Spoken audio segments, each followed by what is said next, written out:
بسم اللہ الرحمن الرحیم۔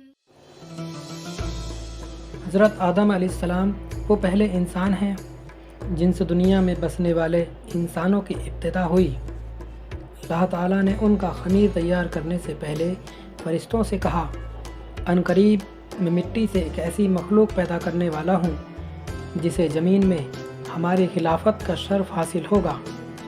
چنانچہ حضرت آدم علیہ السلام کا خمیر مٹی سے گوندا گیا، پھر اللہ تعالیٰ نے اس میں روح پھونک دی تو اسی وقت وہ زندہ انسان بن گئے۔ ان کے سامنے فرشتوں کو سجدہ کرنے کا حکم دیا تو تمام فرشتے اللہ تعالیٰ کے حکم کی اطاعت کرتے ہوئے سجدے میں گر گئے، مگر شیطان نے اپنی بڑائی اور تکبر کی وجہ سے سجدے سے انکار کر دیا اور کہنے لگا، میں اس سے بہتر ہوں کیونکہ آپ نے مجھے آگ سے پیدا کیا اور آدم علیہ السلام کو مٹی سے پیدا کیا ہے۔ اس طرح شیطان اللہ کے حکم کو نہ مان کر ہمیشہ کے لیے اللہ کی لعنت کا مستحق بن گیا، اور اسی وقت سے وہ آدم علیہ السلام اور ان کی اولاد کا دشمن بن گیا۔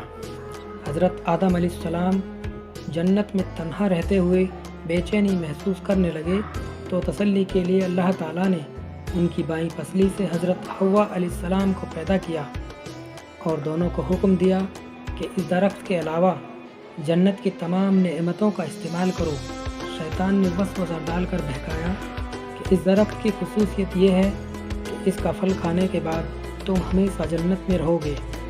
چنانچہ شیطان کے دھوکے میں آ کر انہوں نے اس درخت کا پھل کھا لیا۔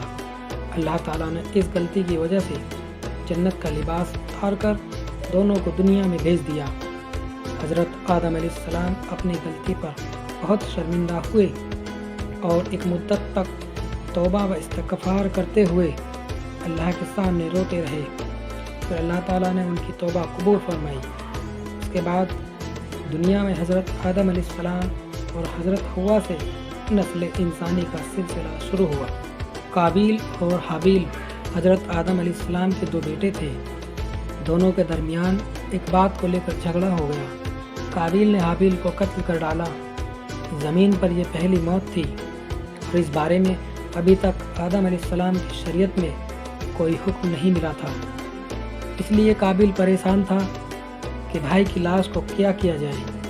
اللہ تعالیٰ نے ایک کوے کے ذریعے اس کو دفن کرنے کا طریقہ سکھایا۔ یہ دیکھ کر قابیل کہنے لگا، ہائے افسوس، کیا میں ایسا گیا گزرا ہو گیا کہ اس کوے جیسا بھی نہ بن سکا۔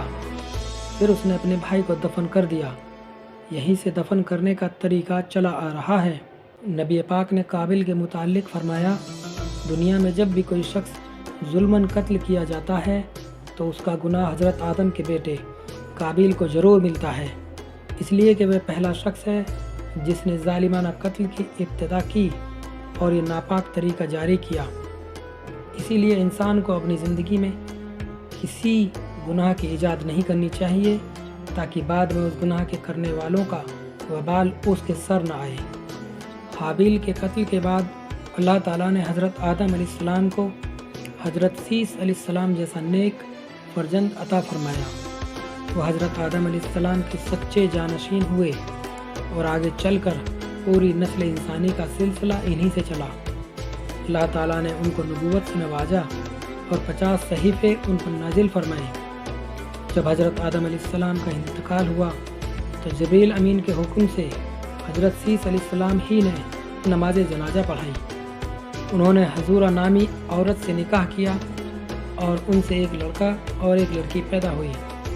حضرت سیس علیہ السلام نے اپنی زندگی مکہ میں گزاری اور ہر سال حج و عمرہ کرتے رہے۔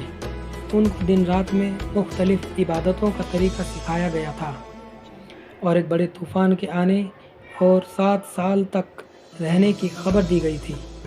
حضرت سیس علیہ السلام نے 912 سال کی عمر پائی۔